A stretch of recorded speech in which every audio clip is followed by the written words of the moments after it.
మీరందరూ కూడా చాలా సేపటి నుంచి మన పెద్దవాళ్ళ కోసం ఎదురు చూస్తున్నారని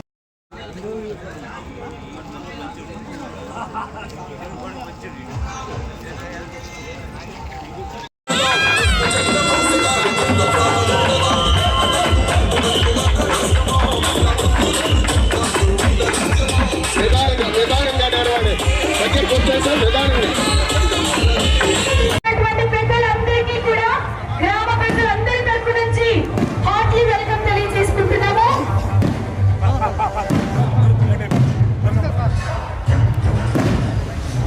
అండ్ వన్స్ అగైన్ ఆంధ్రప్రదేశ్ శాసనసభ స్పీకర్ శ్రీ చింతకాయల వెంకటపాత్రులు గారికి అండ్ టీడీపీ పార్లమెంటరీ పార్టీ నేత మరియు రాష్ట్ర పార్లమెంట్ సభ్యులు శ్రీ రావు శ్రీకృష్ణదేవరాయలు గారికి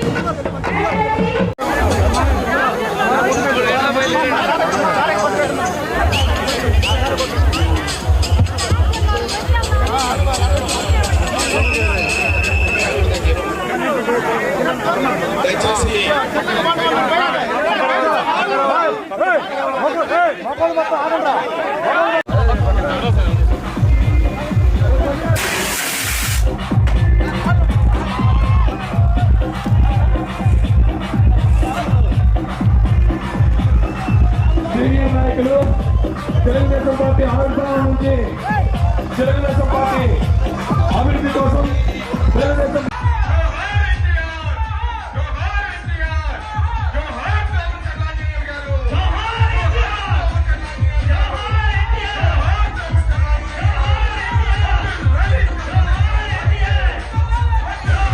కృష్ణాలో కలపాలి. అలాగే ఆ గోదావరి జలాన్ని రాయలసీమ తీసుకెళ్ళాలి, ఇటువైపు నుంచే తీసుకెళ్ళాలి.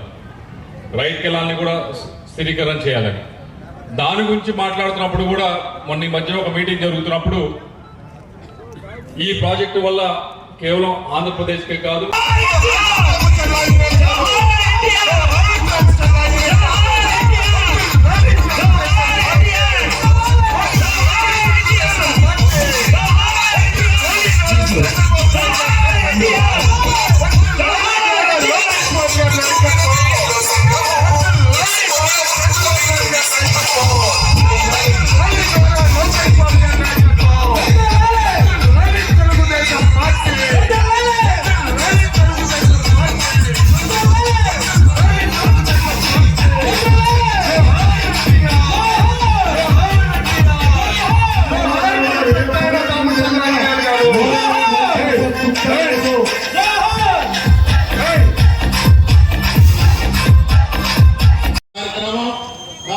గ్రామంలో ఇంత అద్భుతంగా కన్నుల పండుగ జరగడం చాలా సంతోషం.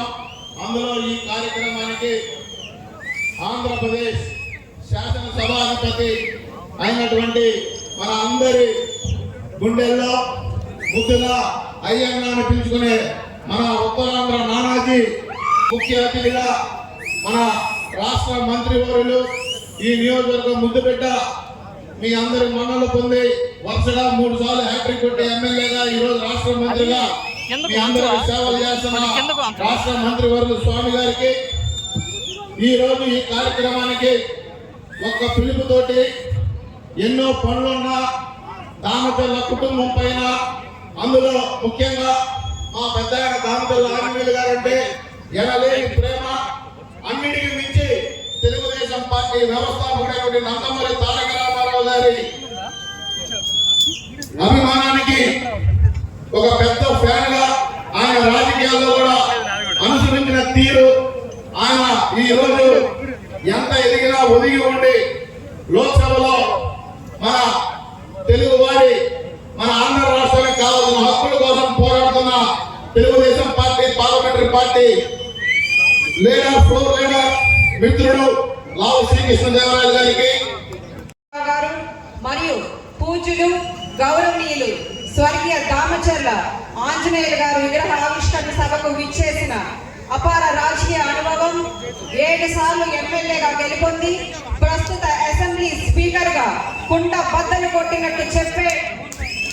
కొట్టినట్లు చెప్పేటువంటి నైజం, ఎలాంటి పరిస్థితుల్లోనైనా వాస్తవాలను సూటిగా మాట్లాడే ధైర్యం ఉన్న నాయకుడు నాయకులు గౌరవనీయులు శ్రీ అయ్యన్న పాత్రుడు గారికి, పలనాడు ముద్దుబిడ్డ లావు శ్రీ కృష్ణదేవరాయల గారికి, పెద్దలు సాంఘిక సంక్షేమ శాఖ ప్రజా ప్రతినిధిగా, రాష్ట్ర మంత్రి వర్యులుగా, నిరుపేదల పక్షపాతిగా ఎనలేని సేవలు అందించిన శ్రీ దామచర్ల ఆంజనేయులు గారు కొండేపి ప్రజల గుండె చప్పుడు.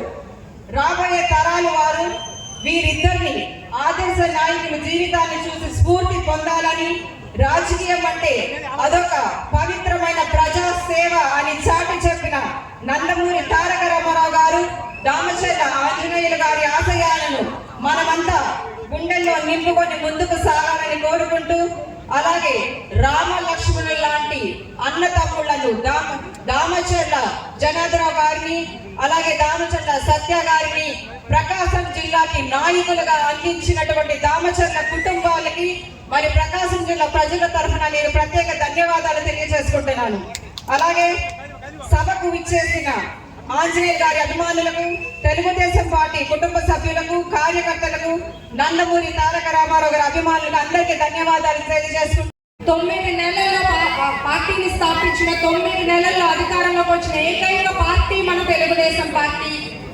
సినీ నటుడిగా, ప్రజానాయకుడిగా వారికి వారే సాటి.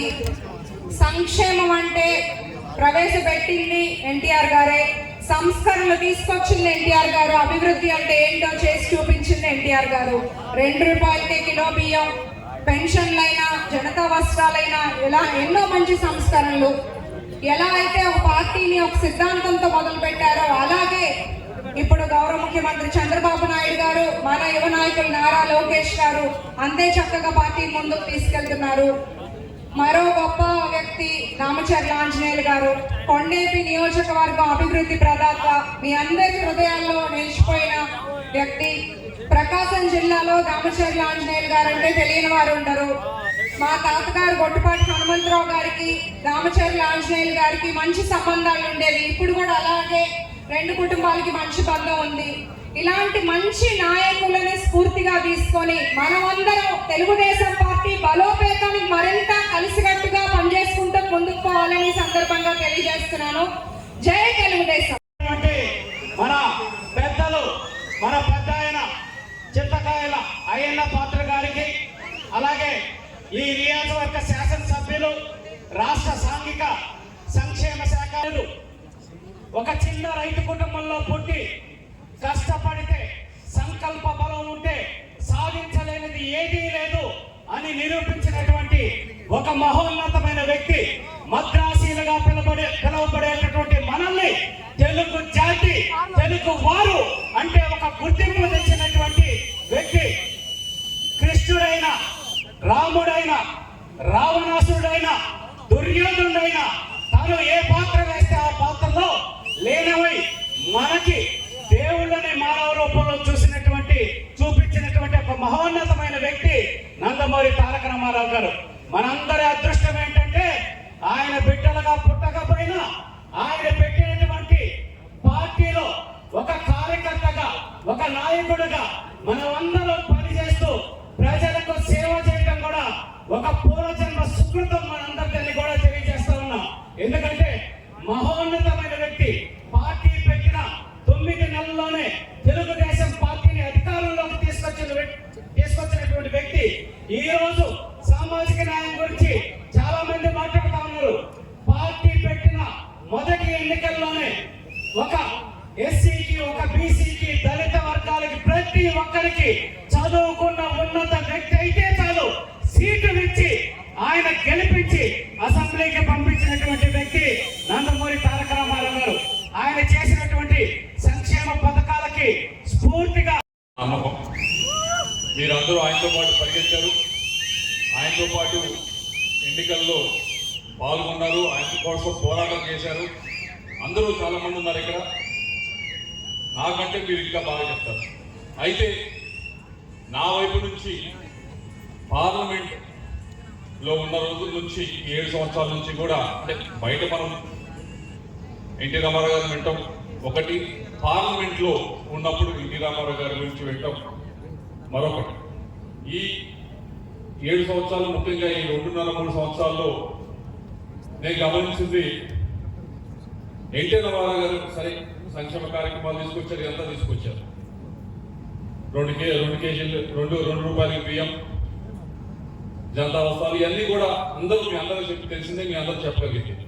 అయితే ఈ 2 సంవత్సరాల నుంచి 3 సంవత్సరాల నుంచి కూడా నేను చూస్తా ఉంది, కేంద్ర ప్రభుత్వం వైపు నుంచి పార్లమెంట్లో ఏ బిల్లు తీసుకొచ్చినా, ముఖ్యమైన బిల్లు ఏది తీసుకొచ్చినా, ఈ రోజు తీసుకొస్తున్నా కూడా దానికి ఆలోచన అనేది ఎన్టీ రామారావు గారి దగ్గర నుంచి ఎక్కడో చోట బీజం పడింది అనేది మాత్రం ముఖ్యమైన బిల్లు ప్రతి ఒక్కదానికి దాంట్లో కూడా కనిపిస్తుంది. ఉదాహరణకి మేమందరం కూడా మొన్న మహిళల రిజర్వేషన్ బిల్ పాస్ చేయడం జరిగింది. ఆ రోజు తెలుగుదేశం పార్టీ వైపు నుంచి ఎన్టీ రామారావు గారిని గుర్తు చేసుకోవడం ఒకటి, కానీ అన్ని పార్టీల వైపు నుంచి కూడా ఎన్టీ రామారావు గారిని ఆ రోజు గుర్తు చేస్తున్నారు. ఎందుకు అంటే ఈ రోజు 33% ఉమెన్స్ రిజర్వేషన్ ఈ రోజు తీసుకొస్తుంటే కేంద్ర ప్రభుత్వం, ఎన్టీ రామారావు గారు 80లోనే మహిళలకి ఆస్తిలో వాటా కానీ మిగతా విషయాల్లో కూడా సమాన హక్కులు కానీ కల్పించే విషయం ఆయన 80లోనే చేశారని ప్రతి ఒక్కరు కూడా పార్లమెంట్ లో గుర్తు చేసుకోవడం జరిగింది. అలాగే రెండవది, ఈ మధ్య మీరు అందరూ కూడా చూస్తూ ఉంటారు, ముఖ్యమంత్రి గారు ఎప్పుడు ఢిల్లీ వచ్చినా కూడా మాట్లాడేది, ఎప్పుడు కూడా గట్టిగా ఫైట్ చేస్తా ఉన్నది. ముఖ్యమైనది ఏమిటి అంటే ఈ ప్రాంతాన్ని కూడా సస్యసామర్థ్యాలు నీళ్లు ఇవ్వాలి అంటే ఒకే ఒక అవకాశం ఉంది, గోదావరి జలాలు తీసుకొచ్చి కృష్ణాలో కలపాలి. అలాగే ఆ గోదావరి జలాన్ని రాయలసీమ తీసుకెళ్ళాలి, ఇటువైపు నుంచే తీసుకెళ్ళాలి. రైట్ కెలాన్ని కూడా స్థిరీకరణ చేయాలి. దాని గురించి మాట్లాడుతున్నప్పుడు కూడా మొన్న ఈ మధ్య ఒక మీటింగ్ జరుగుతున్నప్పుడు ఈ ప్రాజెక్టు వల్ల కేవలం ఆంధ్రప్రదేశ్కే కాదు, అటు కర్ణాటకకి, తమిళనాడుకి, ఈ 2-3 రాష్ట్రాలకు కూడా ఉపయోగపడుతుంది అని వాళ్ళు ప్రజెంటేషన్ ఇస్తున్నప్పుడు తమిళనాడు వాళ్ళు అంటా ఉన్నారు, అయ్యా ఎన్టీ రామారావు గారు ఆ రోజులోనే తెలుగుగా తీసుకొచ్చి మాకు నీళ్ళు ఇచ్చారు అని చెప్పి. ఈ రోజు మనం మాట్లాడుకుంటుంటే వారు ఆ రోజు గుర్తు చేస్తా ఉన్నారు. అంటే ఆలోచన అనేది ఒకసారి మా అందరూ కూడా గమనించాలి. ఇప్పుడు స్పీకర్గా రాష్ట్రాన్ని ముందుకు తీసుకెళ్తున్న మన సీనియర్ నాయకులు అయినపాత్రుడు గారు, అదేవిధంగా పార్లమెంట్ సభ్యులు గౌరవనీయులు, పరిస్థితులు కానీ మనం ఎంత ఇబ్బందులు పెడుతున్నారో, ఏ విధంగా అప్పులు చేసేస్తే మనం కడుతున్నాం అనేది కూడా పూర్తిగా చెప్పడం జరిగింది. ఈరోజు దగ్గర 96,000 కోట్ల రూపాయలు ప్రతి సంవత్సరానికి మనకు సూపర్ 6 పథకాలకు పెడతా ఉన్నారు. ఒక సమర్థవంతమైన నాయకుడు పరిపాలన ఉన్నాం కాబట్టి ఈ రాష్ట్రం అన్ని విధాలు కూడా ముందుకెళ్తుందని చెప్పి మీకు తెలియజేస్తూ, ఇప్పటికే చాలా టైం అయింది కాబట్టి మీ అందరికీ ఎప్పుడు మేము అందుబాటులోనే ఉంటాం. పెద్ద ఆయన ఏ విధంగా అయితే ఈ నియోజకవర్గాన్ని అభివృద్ధి చేశాడో అదే బాటలో ఈరోజు స్వామి గారు కానీ, సత్య గారు కానీ వీళ్ళంతా కూడా చేయడం జరుగుతూ ఉంది. నేను పక్కన ఉన్నా కూడా ఎప్పుడు కూడా మన కొండేపి అంటే మన ఊరు, మన గడ్డ, పెద్ద ఆయన జరిగిన ప్రాంతం, ఎన్నో అభివృద్ధి కార్యక్రమాలు చేసిన ఈ నియోజకవర్గం కాబట్టి ఎప్పుడూ మర్చిపోం. మీకు ఏ ఇబ్బంది ఉన్నా కూడా చేయడానికి సిద్ధంగా ఉంటామని చెప్పి తెలియజేస్తూ, ఒంగోలు వచ్చినా కూడా మనవాడు ఉన్నాడనేది గుర్తుపెట్టుకొని మీరు రండి, తప్పకుండా నా వంతు నేను చేస్తానని చెప్పుకొని మీకు అందరికీ కూడా తెలియజేస్తూ, మీ అందరికీ నా నమస్కారాలు తెలియజేస్తూ సెలవు తీసుకుంటాను. Thank you. 7 సార్లు మంత్రి ఇచ్చినటువంటి మహానుభావుడు, పెద్ద రాజకీయ నాయకులు కాదు, కొత్తగా వచ్చిన వాడిని అంత ప్రోత్సహించాడు. కుర్రవాడిని, యూత్ అంత ప్రోత్సహించే ఎన్నో కార్యక్రమాలు చేసిన మహా వ్యక్తి నందమూరి తారక రామారావు గారు. ఇంకో విషయం చెప్పాలి, రామారావు గారు పార్టీ పెట్టిన తర్వాత ఇందిరాగాంధీ గారు తిరుపతి వచ్చారు. ఈ పెద్దవాళ్ళు కొంతమంది తెలిసి ఉండేది, కుర్రవాళ్ళు తెలియదు. ఇందిరాగాంధీ వస్తే ఇందిరాగాంధీ పబ్లిక్ మీటింగ్ తిరుపతిలో సాయంత్రం 4 గంటల మీటింగ్ అవుతుంది. జనం విపరీతంగా వచ్చారు ఇందిరాగాంధీ గారి మీటింగ్కి. ఎలక్షన్లో 83 ఎలక్షన్లో అదే రామారావు గారు వచ్చే పక్కన కారు చేస్తున్నారు. ఈ జనం ఎవరో చూశారు, రామారావు అంటే జనం అంతా రామారావు గారు పారిపోయారు. ఇందిరాగాంధీ ఎవరు లేరు. అటువంటి చరిష్మా ఉన్న నాయకుడు నందమూరి తారక రామారావు గారు. ఆ రోజుల్లో అన్నారు, రామారావు గారికి రాజకీయాలు తెలియదు అన్నారు. ఎంతకాలం చేశారు, ఇక వచ్చి రాజకీయాలు ఏం చేస్తారని. కానీ అతను చేసిన కార్యక్రమం ఒక్కొక్క కార్యక్రమం చూస్తుంటే పెద్ద పెద్ద నాయకుడికే తల తిరిగింది. బియ్యం మాట అలంచాడు అందరూ తెలిసిందే. ఇల్లు పురిళ్ళు ఉన్న చూసి ఇల్లులా ఇవి అని పెళ్లి కట్టించిన మహానుభావుడు ఎన్టీ రామారావు గారు. ఆడవారికి రాజకీయాల్లో రావాలని పిలిపించిన ఎన్టీ రామారావు గారు. ఇవాళ ఈ ఆడవాళ్ళంతా రాజకీయాలకు వచ్చారంటే ఎవరో కానీ నేను నందమూరి తారక రామారావు గారండి. ఇంట్లో పైకి వచ్చేవారు వంట చేసుకుని కూర్చుంటారు ఇంట్లో. ఈవేళ మనం వంట చేసుకుని పైకి ఆడవాళ్ళు రాజకీయ చేస్తారు. అంటే ఇప్పుడు చూసిన వ్యక్తి ఆడవాళ్ళు చదువుకోవాలని అడిగాడు, ఏం చేయాలని అడిగాడు. అది మంత్రిగా ఉన్నాను నేను అని అవకాశాలు కల్పించాలనగానంటే తిరుపతిలో పద్మావతి మహిళా యూనివర్సిటీ పెట్టిన మహానుభావుడు నందమూరి తారక రామారావు గారు. ఇవన్నీ మర్చిపోయాను కదా అన్నగారి గురించి మర్చిపోతున్నామండి. ఆ మహానుభావుడి గురించి మర్చిపోకూడదండి. ఇవాళ కృష్ణుడి ఫోటో ఇంట్లో కృష్ణుడి ఫోటో ఉందండి, వెంకటేశ్వర ఫోటో ఉందండి ఇంట్లో. కళ్ళు మూసుకుని అలా ఆరాధించండి రామారాయణ పడతారు ఇక్కడ. వెంకటేశ్వర వ్యాసం కూడా ఇస్తే రామారాయణ కదా. రాముడు కావాలంటే రామ రామ అంటే ఇది రామడుతుంది మనకి. రాముడు వ్యాసం అర్థం చేశాడు. అదే రాముడు